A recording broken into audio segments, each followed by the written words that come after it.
बम बाजार नाम सुनते ही आपको पाकिस्तान, अफगानिस्तान, फिलिस्तीन, इजराइल, रूस, यूक्रेन जैसे देश याद आएंगे। लेकिन हम कहें कि आपके सारे कयास गलत हैं तो आपके मन में यही सवाल उठेगा, तो फिर कौन? लेकिन जब आप जवाब सुनेंगे तो आपका माथा चकरा जाएगा। सही सुना आपने, माथा चकराएगा ही जब आप जानेंगे कि यह बम बाजार भारत में है। और उससे भी ज़्यादा आप तब सरप्राइज होंगे जब आप सुनेंगे कि इस बाजार में क्या क्या बिकता है। भारत के बम बाजार में RDX, ग्रेनेड, रॉकेट से लेकर ढेर सारे हथियार बिकते हैं और इनके खरीदार भारत में नहीं बल्कि दुनिया में हैं। जी हाँ, बुल्गारिया, स्पेन, जर्मनी, दक्षिण अफ्रीका, वियतनाम, पोलैंड, सऊदी अरब जैसे देश भारत से RDX, ग्रेनेड, रॉकेट खरीद रहे हैं। अब आप सोच रहे होंगे कि भारत में यह बाजार आखिर है कहाँ? यह बाजार महाराष्ट्र के नागपुर में है, जिसे भारत की विस्फोटक राजधानी भी कहा जाता है। और जब से रूस, यूक्रेन, इजराइल, हमास के बीच युद्ध हुआ है, तब से बम बाजार में रौनक आ गई है। पिछले 3 महीने में यहाँ से 900 करोड़ रुपए विस्फोटकों का निर्यात किया गया है। वहीं करीब 3000 करोड़ रुपए के ऑर्डर पेंडिंग में हैं। मांग को देखते हुए बम बाजार में इस बार बम और ग्रेनेड नाम से एक नई कैटेगरी ऐड की गई है, जिसका नाम है बम और ग्रेनेड।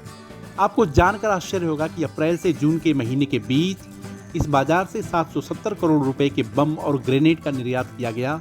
वहीं नागपुर से सटे चंद्रपुर जिले से भी पिछले साल 458 करोड़ रुपए के बमों की खेप का निर्यात किया गया था।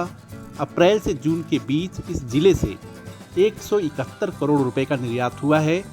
बढ़ती डिमांड का फायदा यहाँ मौजूद आयुध कंपनियों को जमकर मिल रहा है।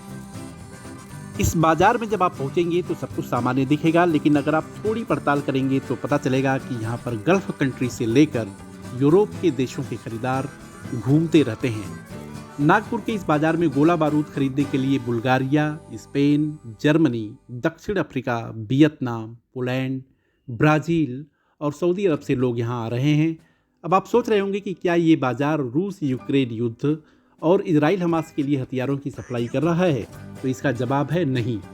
असल में दूसरे देशों के खरीदार अंतिम उपयोग प्रमाण पत्र जारी कर रहे हैं और इनके आधार पर भारतीय निर्माता बिक्री के लिए सरकारी लाइसेंस प्राप्त कर रहे हैं।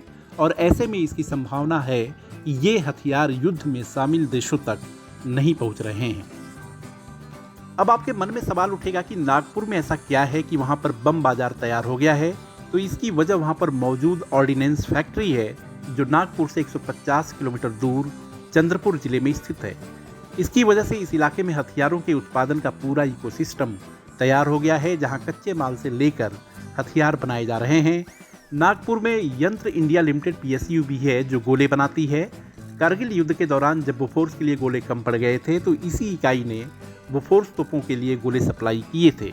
इसके अलावा म्यूनिशंस इंडिया लिमिटेड PSU भी यहाँ पर मौजूद है, जिन्हें बड़ी संख्या में निर्यात ऑर्डर मिल रहे हैं। वीडियो को लाइक, शेयर और सब्सक्राइब करें और हाँ, कमेंट भी जरूर करें। देखते रहिए इंडिया अड्डा।